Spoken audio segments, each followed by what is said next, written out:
Buenas noches, damas y caballeros. Bienvenidos a otro encuentro especial. Antes de comenzar, quiero saber quiénes me acompañan hoy. Comenten desde dónde están viendo y qué hora es por allá. Bueno, vayamos con el primer relato.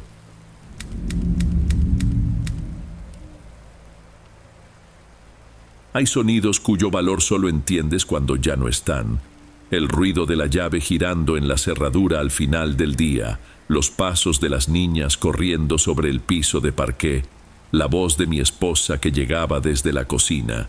Para mí, esos eran los sonidos de la paz. Buenas noches, Don. Me llamo Celso, y durante 6 años, mi paz vivió en un departamento antiguo de muros gruesos, donde yo, Ariadna y nuestras 2 hijas, Manu y Brenda, construimos nuestra vida. En ese entonces, Ariadna tenía 7 meses de embarazo de nuestro primer hijo varón. En la casa se sentía esa emoción en el aire. Había ropita doblada, el olor a pintura fresca de su cuarto, una mecedora que habíamos armado en una esquina de la sala. ¿Sabes? Estábamos en nuestro mejor momento. Nos sentíamos completos. Y quizá fue eso, esa felicidad tan visible, lo que atrajo la atención de lo que sea que vino después. Todo empezó un jueves. Volvíamos de una consulta prenatal, uno de esos días buenos en los que escuchas el corazón de tu hijo y el mundo parece un lugar seguro. Cuando llegamos a la puerta del departamento, había algo extraño sobre el tapete de la entrada, un polvo fino y oscuro, casi negro, esparcido en un semicírculo. No era tierra común.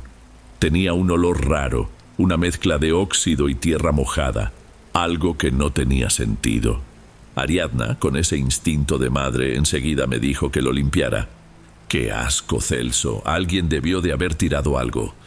Ella tomó el recogedor y la escoba que teníamos ahí en un rincón, y sin pensarlo mucho, barrió el polvo hacia adentro del departamento para recogerlo después.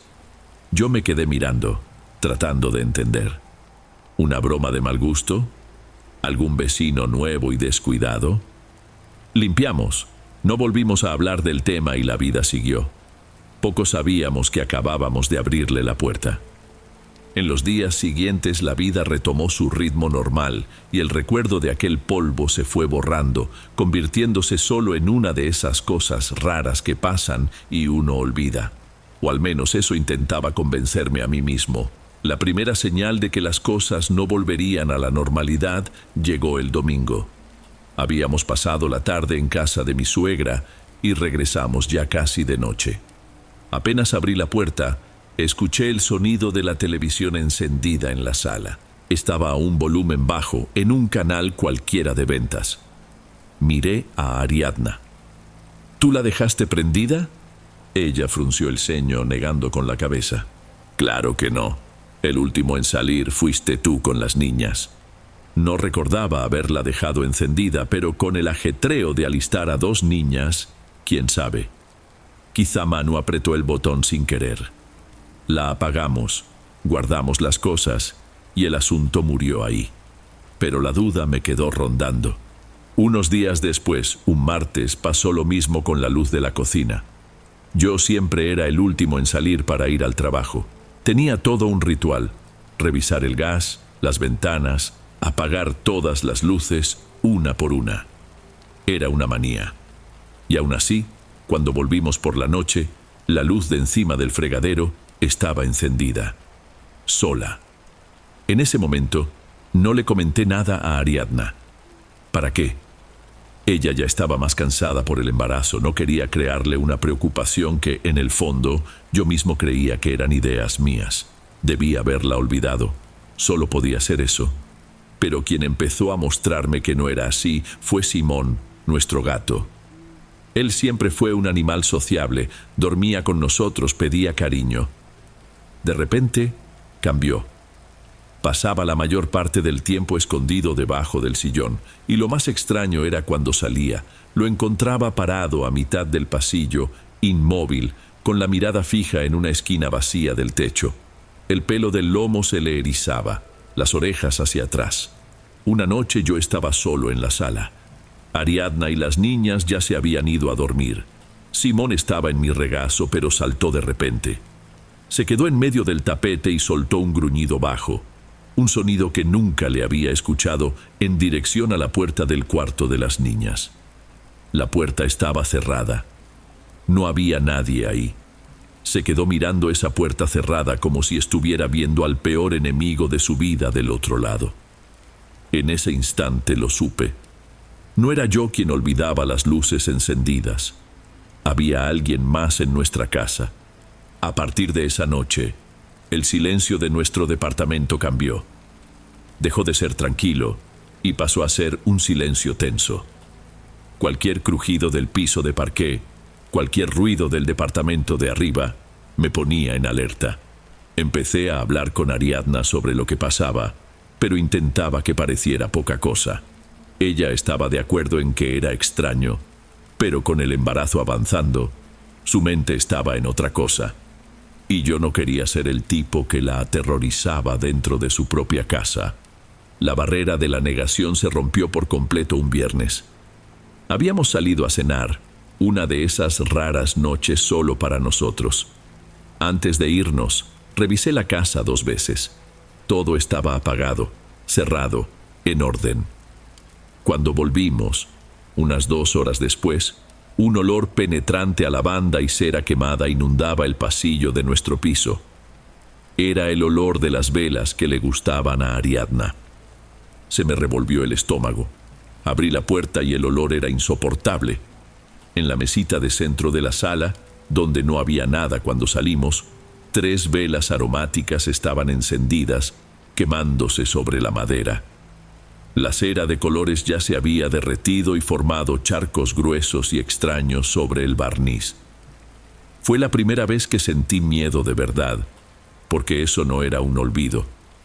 Eso fue intencional. Alguien o algo había entrado, tomado las velas de lugares distintos y las había encendido ahí, en medio de nuestra sala. Desde ese momento la sensación de ser observados se volvió constante. Las niñas empezaron a quejarse de que su cuarto se ponía frío de repente, incluso con las ventanas cerradas. Empezamos a dormir con la lámpara de noche encendida. El miedo era algo físico, presente. Y entonces, un sábado por la noche, lo vimos. Las niñas estaban acostadas en el tapete de la sala, entretenidas con una película en la tablet. La casa estaba en silencio. Ariadna y yo estábamos en nuestro cuarto con la puerta abierta, hablando en voz baja. Nuestra puerta nos daba una vista casi completa del pasillo que conectaba la sala con los cuartos. En un instante de silencio, una figura pasó por ese pasillo.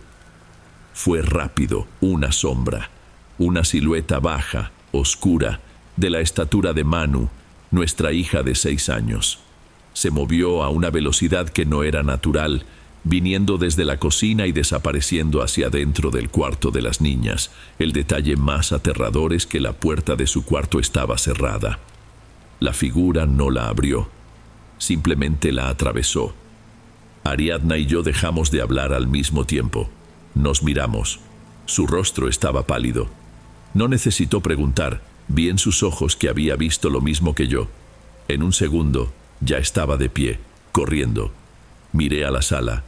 Las 2 niñas seguían en el tapete tranquilas mirando la pantalla. Ni cuenta se dieron. Fui hasta su cuarto y abrí la puerta con fuerza. Vacío. La ventana cerrada, los juguetes en su lugar. No había nadie allí. Ariadna llegó detrás de mí, con la mano en la boca, los ojos llenos de lágrimas.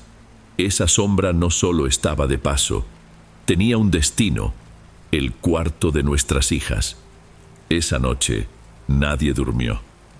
Nos quedamos los 2 sentados al borde de la cama, mirando hacia el pasillo oscuro, como si en cualquier momento esa cosa fuera a pasar de nuevo. Ariadna lloraba en silencio, con la mano sobre su vientre. «Tenemos que irnos de aquí, Celso, ahora». No había nada que discutir. En la madrugada, preparamos 2 maletas con lo esencial, sin hacer ruido. Cargamos a las niñas dormidas y las llevamos al coche como si estuviéramos escapando de un incendio. Nos fuimos a casa de mi suegra. Pasamos 2 días allá, apretados, tratando de explicar algo que no tenía ni pies ni cabeza, sin que pensaran que nos habíamos vuelto locos. Fue Ariadna quien tuvo la idea de llamar a su tía, la tía Lupe. Una señora que vivía en un pueblo que siempre fue la persona de la familia para resolver cosas. Curandera, sanadora, nunca supe el nombre correcto, pero sabía que entendía una realidad que yo había pasado toda mi vida ignorando. Yo, que siempre fui el escéptico, acepté al instante. No teníamos otra opción. La tía Lupe vino al día siguiente, una mujer pequeña, de mirada firme. No quiso saber muchos detalles. Pidió la llave y fuimos solo ella y yo al departamento. Mientras yo esperaba en la puerta, sintiendo un escalofrío solo de estar ahí, ella caminó por cada habitación, rezando en voz baja, casi en un susurro, y quemando un manojo de hierbas que soltaba un humo denso con olor a campo. Dejó un puño de sal de grano en cada esquina de las ventanas. Cuando terminó, 1 hora después, solo me miró y dijo: «Ya pueden volver, lo que sea que estuviera aquí ya no tiene fuerza. Pero no se confíen, la esperanza que me dieron esas palabras fue inmensa». Al día siguiente, un miércoles, regresamos. Y para mi alivio, la tía Lupe parecía tener razón. El departamento se sentía ligero. No sé cómo explicarlo. El aire parecía más limpio. La luz entraba distinto por las ventanas. Parecía nuestra casa de nuevo. Deshicimos las maletas, las niñas volvieron a jugar y por primera vez en semanas nos relajamos. La paz duró menos de 24 horas. El jueves por la tarde tuve que salir un momento a la farmacia. Ariadna se quedó sola, sentada en el sillón de la sala, doblando ropita del bebé. Fue cuando lo escuchó. El sonido nítido de una de nuestras sillas, de madera maciza, siendo arrastrada por el piso de parqué. No fue un ruido rápido. Fue un arrastrar lento, hecho a propósito, que vino desde el comedor y se detuvo exactamente a la espalda del sillón donde ella estaba. Cuando volví encontré a Ariadna paralizada, pálida, mirando al vacío detrás de ella. Apenas podía hablar. El mensaje había sido claro. La limpia no había funcionado. La cosa no solo seguía ahí, sino que ahora estaba enojada y acababa de demostrárnoslo. Esa noche fue la más larga de mi vida. Acostamos a las niñas y nos quedamos en la sala, a oscuras, solo con la luz de la televisión encendida sin volumen. Ninguno de los dos tenía el valor de irse al cuarto. Parecía que, si nos separábamos, algo malo pasaría. Nos quedamos ahí, sentados en el sillón, sin hablar, solo, esperando. Cada ruido de la calle, cada crujido del refrigerador en la cocina, nos hacía saltar. El aire era tan pesado que costaba trabajo respirar. El miedo se había convertido en el tercer habitante del departamento. Nuestra mirada era atraída todo el tiempo hacia el mismo lugar, la esquina de la sala donde estaba la mecedora del bebé. Esa silla de madera blanca, que habíamos armado con tanto cariño, ahora parecía algo siniestro, una pieza fuera de lugar. Cerca de la 1 de la mañana ocurrió. La mecedora, que estaba perfectamente quieta, comenzó a moverse, sola, despacio al principio, un movimiento suave, casi perezoso. Ariadna y yo nos quedamos inmóviles, tomados de la mano, solo mirando. Ninguno de los dos se atrevía a respirar. El balanceo se fue haciendo más fuerte, más rápido. La madera rechinaba, golpeando con violencia el suelo, hacia adelante y hacia atrás, como si una persona invisible y furiosa estuviera sentada ahí. El sonido era seco, agresivo, retumbando en la sala silenciosa. Y entonces, tan de repente como empezó, se detuvo. Silencio total. Por unos 5 segundos, nada. Y la silla empezó a elevarse. No se levantó de golpe. Se despegó del suelo lentamente, flotando en el aire con una suavidad que daba escalofríos. Subió unos centímetros, luego más, hasta detenerse a más o menos 1 metro de altura del piso. Yo no podía procesar lo que estaba viendo. Veía la escena, veía el espacio vacío debajo de las patas curvas de la silla, pero no podía entenderlo. Se quedó ahí, suspendida en el aire, girando despacio sobre su propio eje, como si nos la estuvieran exhibiendo. El tiempo pareció congelarse. No sé cuánto duró. Quizá 10 segundos, quizá 1 minuto. Entonces, escuchamos un sonido, un crujido fuerte, como el de una rama seca partiéndose. La silla se desplomó. No cayó. Fue arrojada contra el suelo. El impacto fue un estruendo, un ruido de madera partiéndose que hizo temblar el piso, y el olor a barniz y madera astillada subió en el aire. Una de las patas de balanceo se rompió, y la silla se volcó de lado, destruida. El ruido despertó a Brenda. Desde su cuarto escuchamos su vocecita somnolienta. «¿Papá?». Esa voz me sacó del trance. El horror dio paso a un instinto que se apoderó de mí. Miré el rostro de Ariadna. Estaba bañado en lágrimas silenciosas, la boca abierta en un grito que no salía. Me levanté. Mi voz salió firme, sin temblor, de una manera que ni yo mismo reconocí. «Ariadna, ve por las niñas al cuarto, ponles un suéter, nos vamos a ir ahora mismo». Ella solo asintió con la cabeza. Yo me quedé ahí, de pie, entre el sillón y la silla rota, vigilando el pasillo. No iba a pelear contra nada. Solo iba a asegurarme de que mi familia saliera de esa casa y de que nunca más volviéramos. No volvimos más. Esa misma madrugada, fuimos de nuevo a casa de mi suegra y ahí nos quedamos. Al día siguiente, mi cuñado y yo fuimos al departamento a buscar nuestras cosas. Entrar ahí, incluso con el sol brillante de la mañana, me dio náuseas. Trabajamos en silencio, lo más rápido que pudimos, empacando la vida en cajas de cartón. Dejamos los muebles más grandes. Yo solo quería sacar a mi familia de ese contrato, de esa dirección, para siempre. Simón, nuestro gato, que se había quedado en casa de mi suegra, nunca mejoró. Adelgazó, su pelo se volvió opaco y sin vida. El veterinario dijo que era un cáncer, muy agresivo. Murió menos de 1 mes después de nuestra huida. Sé que no tengo cómo probarlo, pero para mí, lo que sea que vivía en ese departamento, le chupó la vida primero. Es una culpa que cargo conmigo. Pasaron los meses. Nos mudamos a un lugar más pequeño, más sencillo. El susto se convirtió en un mal recuerdo, una historia que no contábamos. Un día, necesité hablar con el antiguo conserje del edificio para resolver un pendiente del correo. Era un señor callado que llevaba años ahí. Me armé de valor y le pregunté directamente sobre los inquilinos que vivieron antes que nosotros. Me miró de una forma extraña, bajó la voz. Dijo que era una pareja joven. También se fueron deprisa. La esposa, que estaba embarazada, había sufrido un accidente, una caída dentro del departamento. Perdió al bebé. Se fueron y nunca más volvieron. En ese momento lo entendí todo.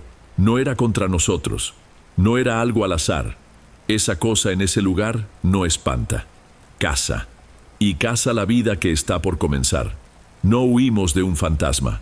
Salvamos a nuestro hijo de él. Y esa es una cicatriz que nunca va a cerrar.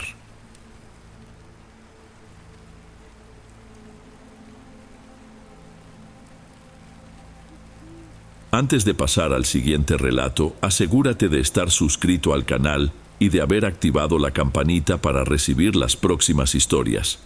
Aprecio mucho tu compañía y tu apoyo hace toda la diferencia. Bueno, sigamos.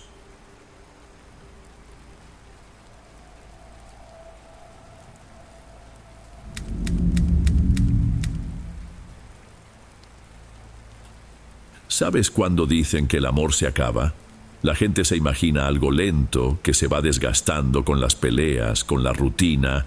Nadie piensa que simplemente puede echarse a perder, como una comida que se daña de un día para otro. Fue más o menos eso lo que me pasó a mí hace unos 4 años. Mi nombre es Rolando. En aquel entonces, María y yo llevábamos juntos casi 6 años. Vivíamos en un departamento rentado, pequeño, pero que era totalmente nuestro estilo. ¿Sabes a qué me refiero? Cada rincón tenía una historia, un chiste local. Teníamos esa conexión especial, de esas que se entienden con solo una mirada. Nuestros planes eran sencillos: juntar dinero, dar el enganche para nuestro propio inmueble, quizá adoptar un perro. Era una vida buena, tranquila. Un viernes decidí que era el momento. Llevé a María a cenar a un restaurancito que nos gustaba, un lugar sin lujos, pero con nuestra comida favorita. No soy el tipo de persona que hace grandes escenas, así que solo esperé al postre, saqué la cajita del bolsillo y le hice la pregunta. La forma en que su rostro se iluminó, eso lo valió todo. Fue un sí inmediato, un abrazo que casi tumba la mesa. Pasamos el resto de la noche ahí, riendo, planeándolo todo, con la cabeza a 1000 por hora. Regresamos a casa más tarde, todavía con esa misma energía. El departamento se sentía diferente, más nuestro. Mientras María se metía a bañar, abrí un vino que estábamos guardando para una ocasión especial. No existía ocasión más especial que esa. Cuando salió del baño, con ese olor agradable del champú de siempre, brindamos. Todo era perfecto. Fue ahí, en ese instante, abrazado a ella en el sofá, que lo sentí por primera vez. Un olor extraño. No era fuerte, era casi imperceptible. Un dulzor raro, medio químico, como un producto de limpieza que no funcionó y se quedó en el aire. Pensé que venía de la ventana, tal vez de la calle. ¿Estás oliendo eso?, le pregunté, alejándome un poco para intentar identificar de dónde venía. Ella respiró profundo, arrugó la nariz y negó con la cabeza. ¿Olor a qué? Yo solo huelo el vino, respondió, riendo y atrayéndome hacia ella de nuevo. Intenté ignorarlo. Debía ser cosa de mi cabeza, alguna tontería. Pero cuando la abracé otra vez, el olor estaba ahí, más nítido, y venía de ella. No tenía el menor sentido. María era la persona más perfumada que conocía, pero ese aroma extraño, empalagoso, parecía impregnado en su piel. La noche perfecta se había manchado con algo incorrecto que solo yo parecía notar. En los días siguientes traté de convencerme de que había sido producto de mi imaginación, una invención de mi nariz, pero no lo era. El olor regresaba, siempre sin aviso. Sucedía cuando me acercaba a ella para darle un beso de buenos días o cuando nos sentábamos juntos en el sofá a ver una película. Siempre era sutil, pero ahí estaba, ese mismo dulzor podrido, y solo yo lo sentía. Pasé varios días obsesionado con eso. Le eché la culpa a la tubería del baño, a la basura del vecino. Incluso llegué a registrar todo el refrigerador buscando algo echado a perder que pudiera estar impregnando la casa. No encontré nada. María, por supuesto, me miraba sin entender, preguntándome por qué de repente me había dado por la limpieza. Yo solo le daba cualquier excusa. ¿Cómo podía explicarle lo que estaba pasando? Ni yo mismo lo entendía. Lo peor era que el olor parecía estar cambiando, volviéndose más orgánico. Había días en que me recordaba al olor de la carne que se deja fuera del refrigerador por demasiado tiempo. Descartaba el pensamiento de inmediato. No, no podía ser. María era impecable, y nadie más lo notaba. Íbamos a comer a casa de mi mamá, nos reuníamos con amigos, y la vida seguía normal para todo el mundo. Ninguna mueca, ningún comentario. El problema estaba en mí, en mi nariz. Entonces, unas 2 semanas después del compromiso, la cosa empeoró. Una mañana de domingo, nos despertamos y me giré para abrazarla. En cuanto su rostro quedó cerca del mío, el olor me golpeó con toda su fuerza y junto con él una náusea violenta. El estómago se me hizo un nudo. Salté de la cama y corrí hacia el baño, pero cuando llegué frente al inodoro, la sensación desapareció. Me quedé ahí, con la mano en la pared, respirando hondo, tratando de entender qué había ocurrido. «¿Rolando? ¿Estás bien?» Su voz llegó desde el cuarto, llena de preocupación. «Sí, todo bien», respondí forzando la voz para que sonara firme. «Creo que el café de ayer me cayó mal». Fue la primera de muchas mentiras. A partir de ese día, La náusea se volvió una constante. Cada vez que la cercanía con ella era mayor, mi cuerpo reaccionaba. Comencé a alejarme instintivamente, a evitar los abrazos largos, a girar la cara durante un beso, y ella se dio cuenta. La preocupación en su mirada se fue convirtiendo en dolor. Veía la confusión en su cara, y cada una de esas miradas me partía el alma, porque yo la amaba, pero mi cuerpo actuaba como si ella fuera veneno. El mes siguiente fue un infierno silencioso. Vivíamos en el mismo departamento, pero era como si una pared invisible hubiera crecido entre nosotros. Yo dormía en el borde de la cama. Inventaba que tenía trabajo hasta tarde para no tener que ir al cuarto al mismo tiempo que ella. Cada excusa que daba, cada vez que esquivaba un contacto, veía cómo la decepción en sus ojos se transformaba en resentimiento, y no podía culparla. Desde su punto de vista, el prometido amoroso se había convertido en un extraño frío y distante, de la noche a la mañana. Estaba llegando a mi límite, la situación era insostenible.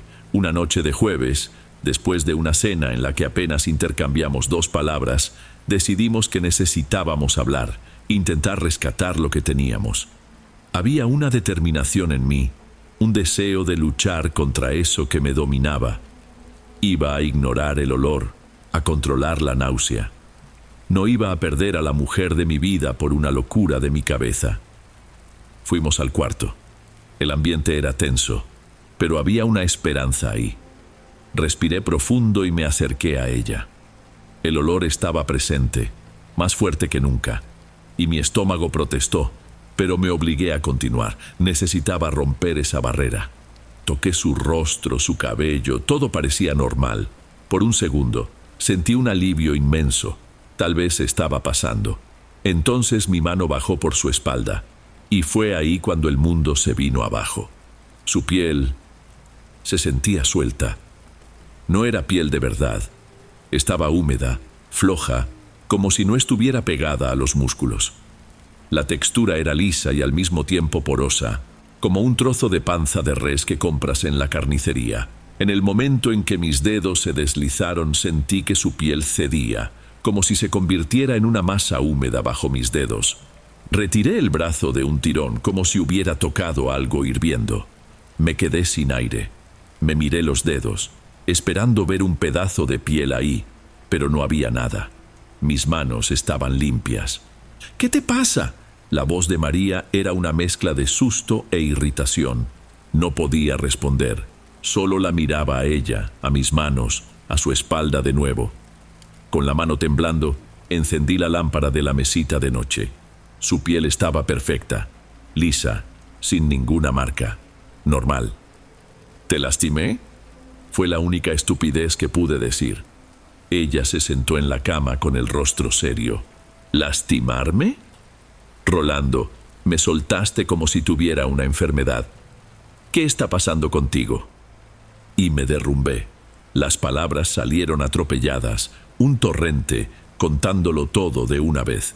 Le hablé del olor, que empezó la noche del compromiso. Le hablé de la náusea que me impedía acercarme. Y le conté lo que acababa de sentir, esa sensación horrible, la piel falsa. Lloraba mientras hablaba, porque yo mismo escuchaba lo demente que sonaba todo. Ella me escuchó en silencio. La irritación en su rostro se transformó en una mirada fría de alguien que no creía nada. ¿Olor? ¿Piel suelta? Repitió con la voz baja, casi un susurro. Rolando, ¿me estás escuchando? Estás diciendo que te doy asco. ¿Es eso? Y en lugar de ser hombre y admitirlo, ¿inventaste la historia más enferma que he escuchado en mi vida? No, no es eso, María, te lo juro. Me acerqué, pero ella se encogió. Ese gesto me destrozó. Hay algo mal conmigo, no contigo. No sé qué es, pero ya no servía de nada. El daño estaba hecho. A sus ojos, yo ya no era el hombre que amaba. Era un extraño, quizá un loco, que la torturaba con una crueldad inexplicable. Esa noche, por primera vez, dormimos en cuartos separados, y supe con una certeza que me aniquilaba que algo se había roto para siempre. Los días que siguieron fueron los más largos de mi vida. El departamento, que siempre fue nuestro refugio, se convirtió en un lugar pesado, cargado de un silencio que dolía más que cualquier grito. María apenas me miraba a la cara. Pasaba el día fuera, llegaba tarde y se iba directo al cuarto de huéspedes, donde había improvisado una cama. Nos cruzábamos en el pasillo como dos extraños. La decisión de terminar no se había dicho en voz alta, pero flotaba en el aire. Era solo cuestión de tiempo para que hiciera las maletas. Yo, por mi parte, me estaba hundiendo. Desesperado por una respuesta lógica, agendé una cita con un médico general. Me sometí a una batería de estudios. Sangre, orina, todo lo que te puedas imaginar. El médico me escuchó con paciencia mientras yo describía las náuseas, el mareo, la repulsión a ciertos olores. Claro que no le conté toda la historia. Le dije que tenía el olfato alterado, demasiado sensible. Él anotó todo, serio, y me dijo que esperara los resultados. Una semana después, volví al consultorio. El resultado estaba perfectamente sano. «Tus estudios están excelentes, Rolando», dijo el doctor, con una sonrisa profesional. «Físicamente, no tienes nada. Podría ser un cuadro de estrés agudo, tal vez ansiedad. ¿Has pensado en buscar terapia de pareja?» Salí de ahí con el papel de los resultados en la mano, sintiéndome el hombre más solo del mundo. Hasta la ciencia me estaba diciendo que el problema era una invención de mi cabeza. La situación llegó al límite en una comida de domingo en casa de mi mamá. María no fue. Puso cualquier pretexto. Fui solo, y mi apariencia debía ser terrible, porque mi mamá me llevó a la cocina en cuanto tuvo oportunidad. «Hijo, ¿qué está pasando?», me preguntó en voz baja con los ojos clavados en mí. «A mí no me engañas. ¿Dónde está María? ¿Pelearon? Estás hecho polvo». Traté de disimular, pero no pude. Me quebré ahí, frente a ella. Le conté una versión resumida. Le dije que estaba enfermo, pero que los médicos no encontraban nada, que eso estaba acabando con mi compromiso, que María pensaba que era una excusa, que ya no sabía qué hacer. Mi mamá me escuchó en silencio secando un plato que ya estaba seco. Cuando terminé, se detuvo y me miró de una forma que nunca antes había visto. «Mira, yo sé que no crees en estas cosas, que piensas que son tonterías de gente de antes», empezó con duda. «Pero hay una señora, doña Lucía. Me la recomendó una amiga. Ella ayuda a la gente. Ve cosas que los médicos no ven». Estuve a punto de reírme, de decir que era un absurdo, pero la expresión en el rostro de ella era tan seria y mi desesperación era tan grande. ¿Qué tenía que perder? «No pierdes nada, hijo, es solo una plática», insistió. Esa noche miré el sofá vacío donde María solía sentarse, el silencio de la casa, el hoyo en el que se había convertido mi vida, el escepticismo, el orgullo. Nada de eso importaba ya. Tomé el teléfono y le llamé a mi madre. Le pedí la dirección de la tal doña Lucía. La dirección que mi madre me dio estaba en una colonia más antigua, un lugar de calles tranquilas y casas con bardas bajas y pequeños jardines al frente. Parecía un mundo aparte del ajetreo donde yo vivía. Estacioné el auto frente al número indicado, una casa sencilla, con un portón de herrería y macetas de plantas colgando en el porche. Me quedé unos 10 minutos ahí adentro, juntando valor. Yo, un tipo que solo creía en lo que veía y tocaba, a punto de pedirle ayuda a una curandera, era el fondo del pozo. Finalmente, bajé. Quien me abrió fue una señora de cabello blanco recogido en un chongo, con un rostro lleno de arrugas y unos ojos muy vivos, que me analizaron de arriba a abajo. Era doña Lucía. No pareció sorprendida. Solo abrió el portón y dijo: «Pasa, mi hijo. Ya te estaba esperando». Su casa olía a hierbas secas y a café recién hecho. La sala era pequeña, con muebles antiguos y un pequeño altar en un rincón, con algunas imágenes de santos y una vela encendida. Me pidió que me sentara en un sillón y se sentó frente a mí. No hubo rodeos. Suéltalo todo. ¿Qué es lo que te está quitando el sueño?, dijo, con voz calmada, pero firme. No sabía por dónde empezar. Las palabras parecían estúpidas incluso antes de salir de mi boca. Le mostré una foto mía y de María que mi mamá me había dicho que trajera.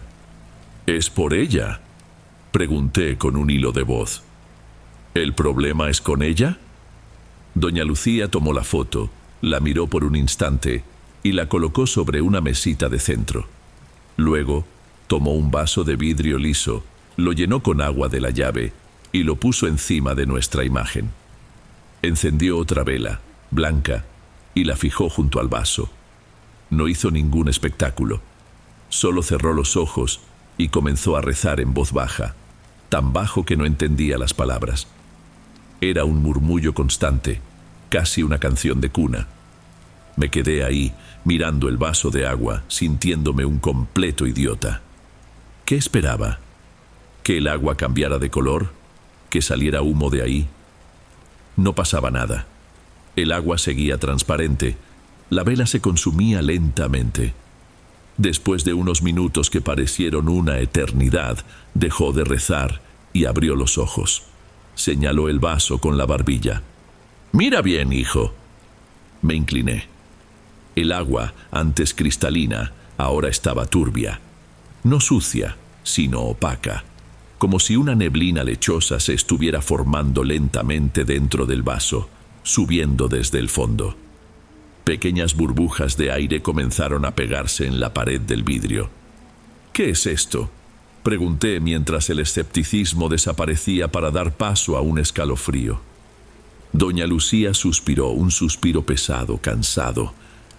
«Esto de aquí es un trabajo hecho, y de los malos, cosa de gente que tiene el corazón podrido de envidia por su felicidad.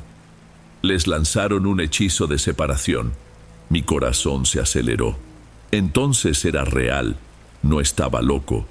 Pero, ¿por qué? ¿Y por qué solo yo siento estas cosas? María está bien». Me miró con una compasión que me desarmó. «Ahí está la maldad del asunto, mi hijo. No le hicieron daño a ella, no directamente. Te lo hicieron a ti. Plantaron el asco en tu alma para que tú la expulsaras de tu propia vida. Amarraron tus sentidos para que todo lo que amabas en ella, su olor, su tacto, se convirtiera en motivo de repulsión. Te usaron como el arma para destruir tu propia felicidad». Aquellas palabras me golpearon como un puñetazo. Cada pieza encajó. El olor, la náusea, la piel. Todo era un ataque, una manipulación de mis sentidos. Yo era una marioneta. «¿Quién?», logré preguntar. «¿Quién hizo esto?». Ella negó con la cabeza. La persona se escondió bien. Cerró el trabajo para que no la encontraran. Intentar descubrir quién fue solo va a traer más oscuridad cerca de ti. Lo importante ahora es que entiendas lo que está sucediendo. Salí de su casa aturdido. El sol de la tarde me pegaba en la cara, los autos pasaban, pero apenas me daba cuenta. Tenía una respuesta terrible, que no arreglaba nada, pero que le ponía nombre al monstruo que estaba destruyendo mi vida. No era locura, era maldad. Regresé al departamento con las palabras de doña Lucía resonando en mi cabeza. Tenía una explicación, por más absurda que fuera. Era una verdad concreta, y me aferré a ella con todas mis fuerzas. Cuando entré a casa encontré a María en la sala junto a 2 cajas de cartón. Estaba quitando los portarretratos de la repisa. El final, que antes era una amenaza silenciosa, ahora tenía forma y sonido. «Espera, María, por favor, espera», dije con la voz más desesperada de lo que pretendía. «Ya sé lo que tengo». Lo descubrí. Ella se detuvo y me miró, sin expresión. Una mirada cansada de quien ya lo ha escuchado todo. Y se lo conté. Le hablé de mi mamá, de doña Lucía, del vaso de agua turbia, del hechizo. Le expliqué la lógica perversa de la maldición, que usaba mis propios sentidos para hacerme rechazarla. Para ella, debía sonar como el delirio de un hombre desesperado. Quizá lo era. pero era la única verdad que yo tenía. Cuando terminé, se quedó en silencio por un largo rato. Solo me miraba fijamente. No había enojo en su rostro, ni dolor, solo una tristeza profunda, exhausta. «Entonces es eso», dijo con la voz baja y sin vida. «Tu excusa final, brujería». «No es una excusa», casi grité. «Es la verdad». Ella negó lentamente con la cabeza y fue en ese movimiento que supe que había perdido. «No sé qué es más cruel, Rolando, que sientas asco de mí o que inventes una historia así para no tener que enfrentarnos. Ya no puedo más. Ya es suficiente». Tomó su bolsa, las llaves del auto y caminó hacia la puerta. No la detuve. ¿Qué podía hacer? El hechizo había sido brillante en su ejecución. La verdad que me hizo dejar de pensar que estaba loco fue la misma que provocó que ella me abandonara. Necesitaba una razón, y la única que yo tenía era increíble. La vi salir, cerrar la puerta detrás de ella, y el silencio que quedó fue definitivo. Eso fue hace 4 años. Nunca más volví a ver a María. Me enteré por amigos en común que se mudó, que se casó de nuevo. Me alegro por ella. Yo también seguí adelante, con el tiempo.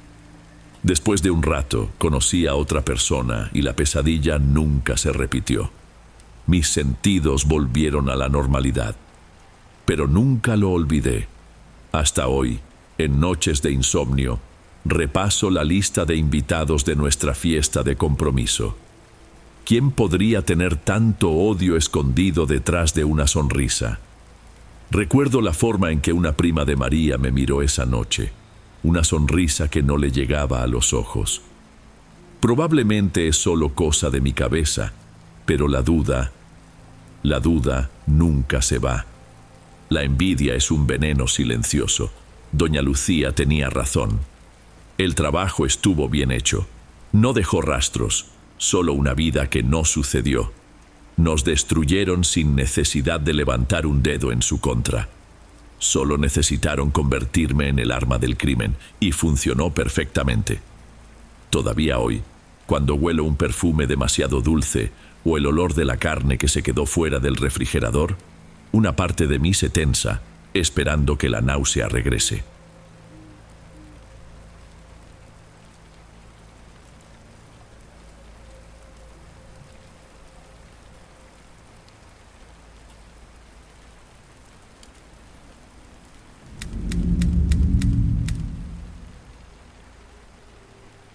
Un centro comercial, cuando cierra sus puertas, no se convierte simplemente en un lugar vacío.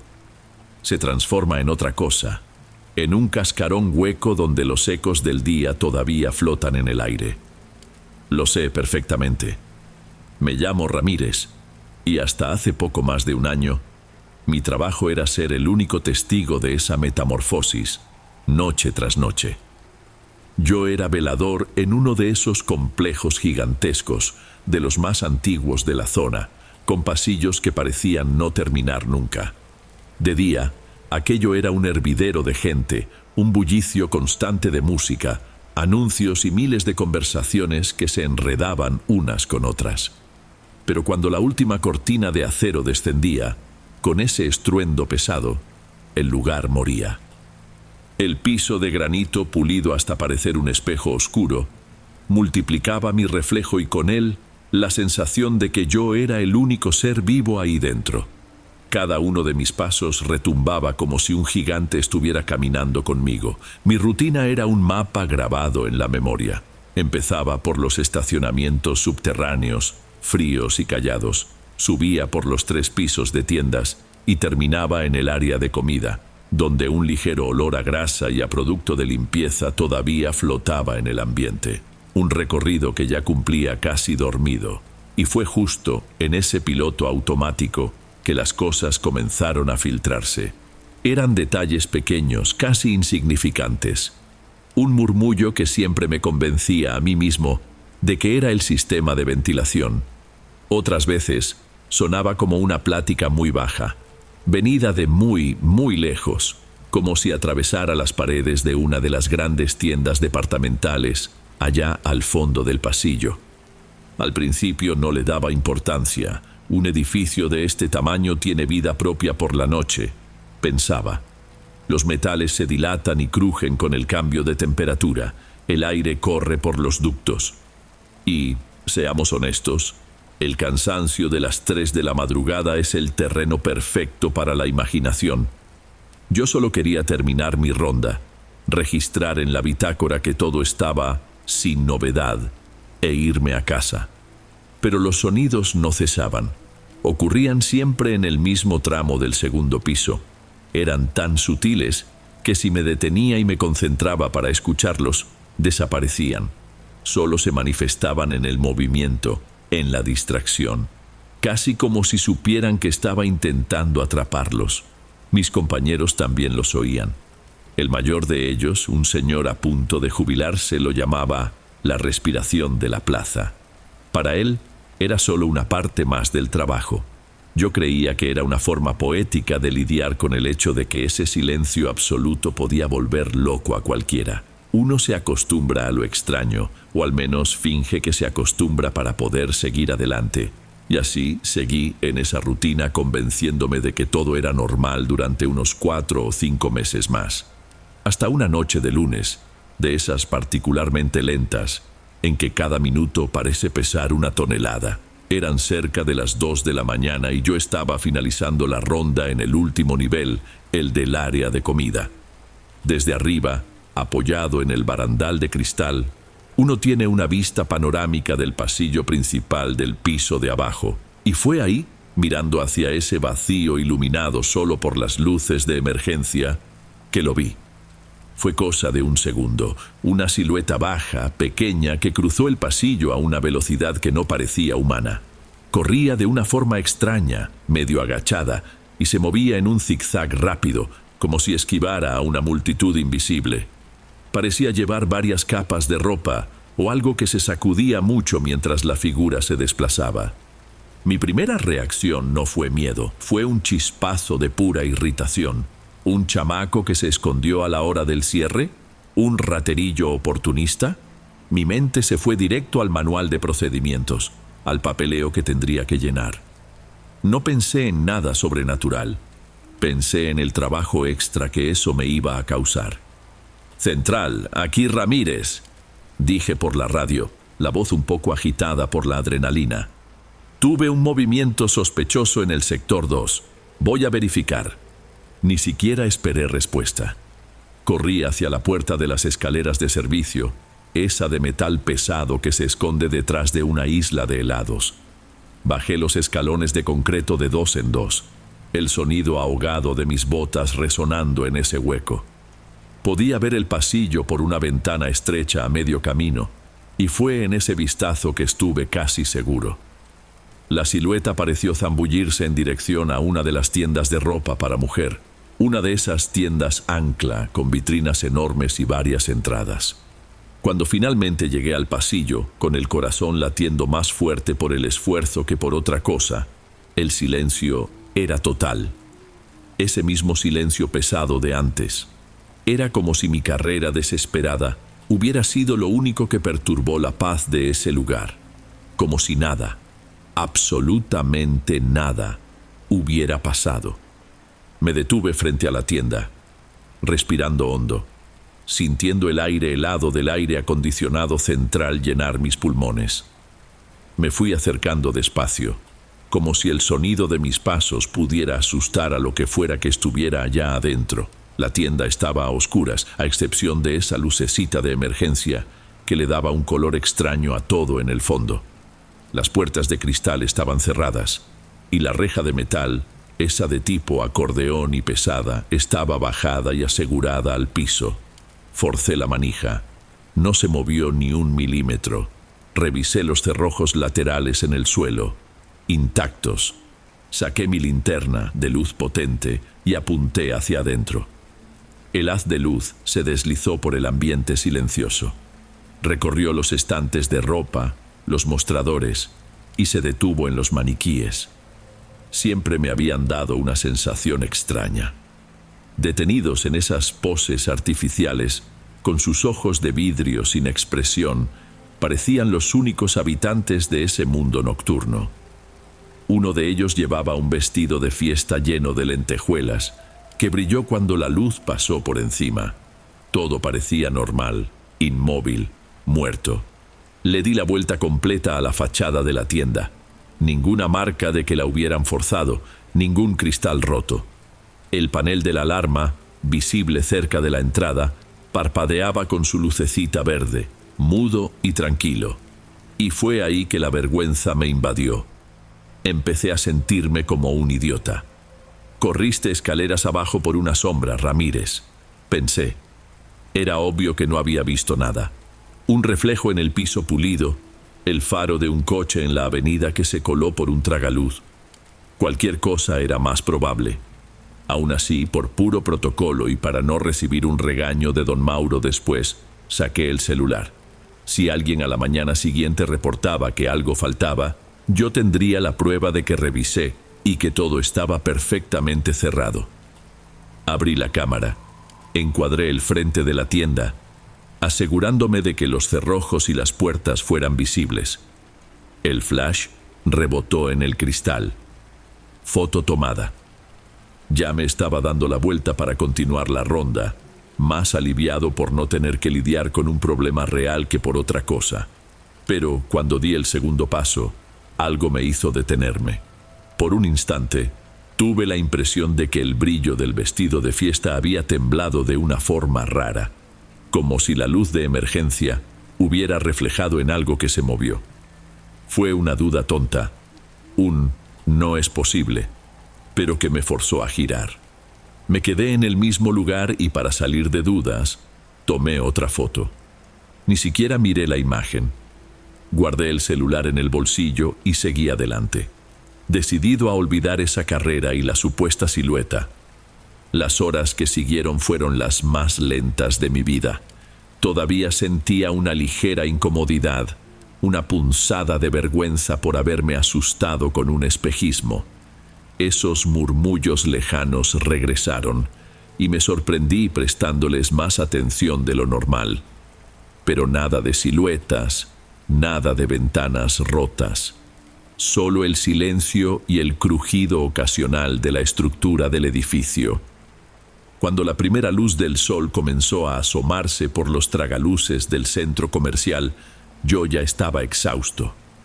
Fui a la sala de seguridad en el sótano, donde registrábamos las novedades y esperábamos el fin del turno. Saqué el celular del bolsillo. Necesitaba revisar las fotos para adjuntarlas al informe de la noche. La primera imagen de la tienda de ropa estaba ahí. La fachada intacta, las puertas de cristal reluciendo y los maniquíes en sus poses fijas como soldaditos de plástico. Perfecto. Pasé a la segunda foto y fue ahí que el aire se me escapó de los pulmones, literalmente.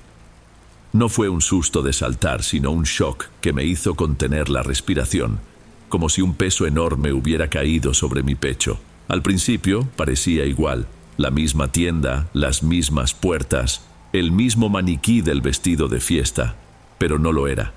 En la segunda foto la cabeza del maniquí estaba girada. No era un truco de luz o de sombra.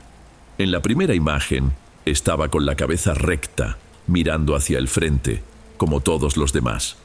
En la segunda, su cabeza estaba girada 90 grados hacia la derecha, hacia donde yo estaba. Me estaba mirando, o me había mirado. Sentí un frío en ese momento, pero no era solo miedo. Era un impacto que me dejó tieso, paralizado. Me quedé ahí, mirando la diminuta pantalla del celular, comparando las dos fotos. Pasé de una a la otra, una y otra vez. No había manera. Era imposible. Nadie había entrado ahí. No sonó ninguna alarma. No había nada forzado. Aquello no tenía sentido.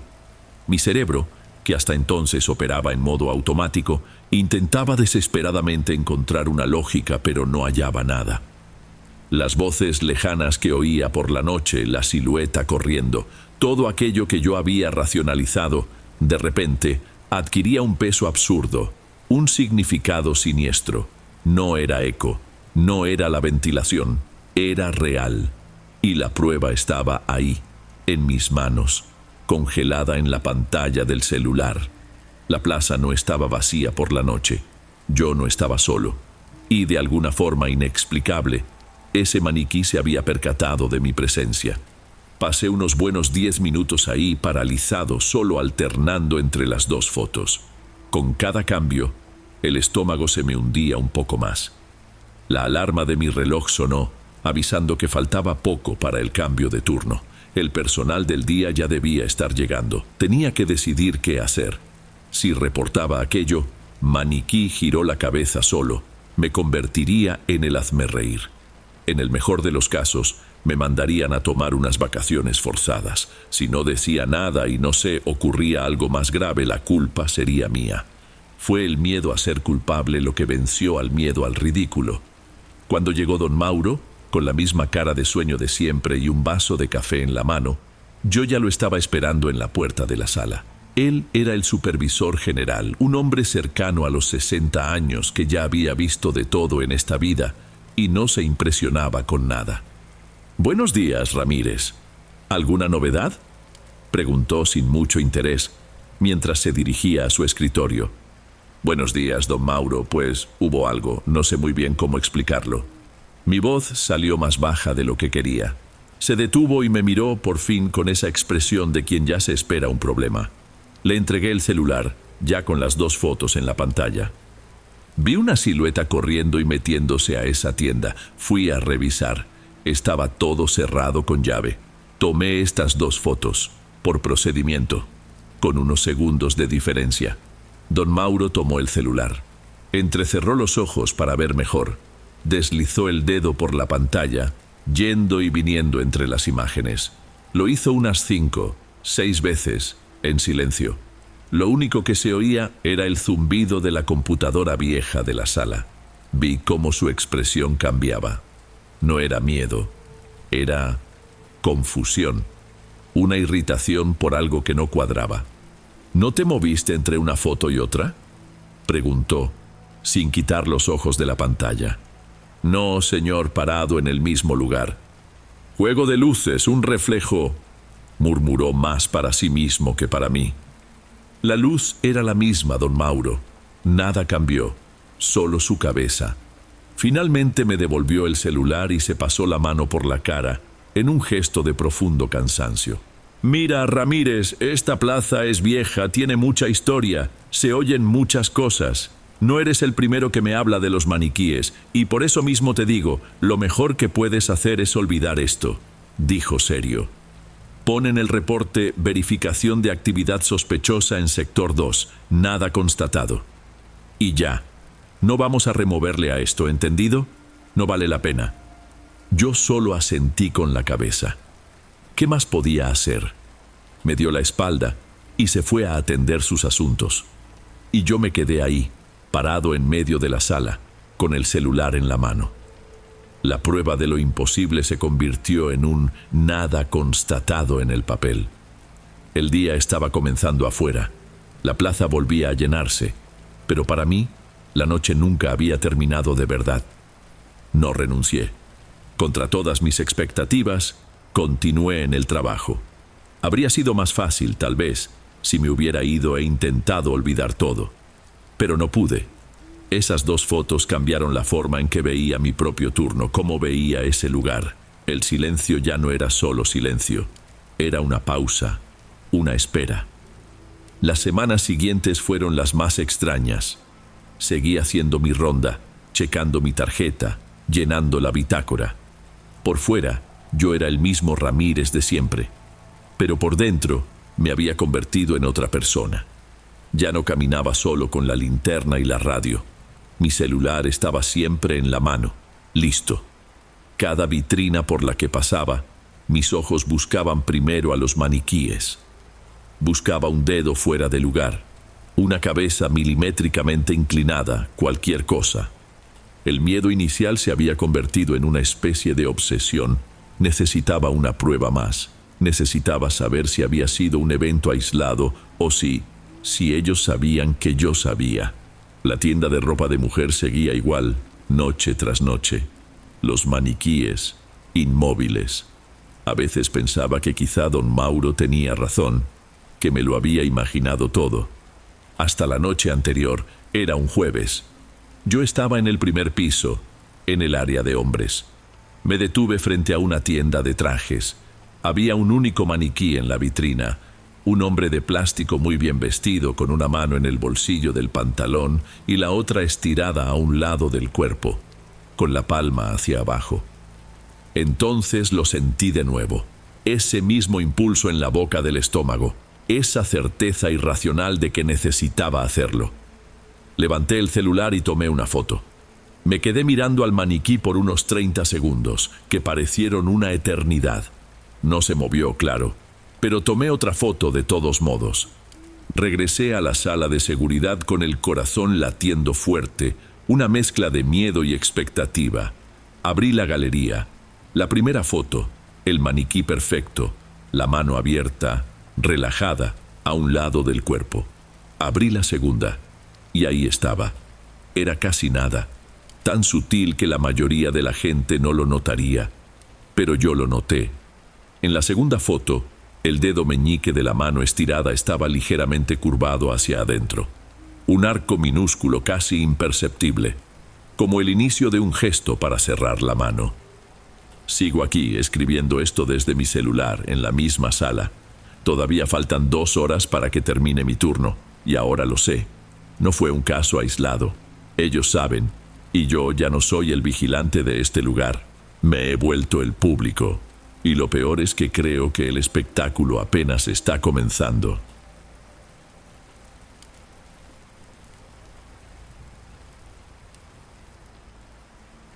Bueno, amigos, estos fueron los relatos de hoy. Espero de corazón que les hayan gustado. Subo nuevos videos todos los días y me dará mucho gusto verlos en los próximos. Ahora en la pantalla les dejo otros 2 buenos videos que seguro les encantarán. Un abrazo de Dom y nos vemos por allá.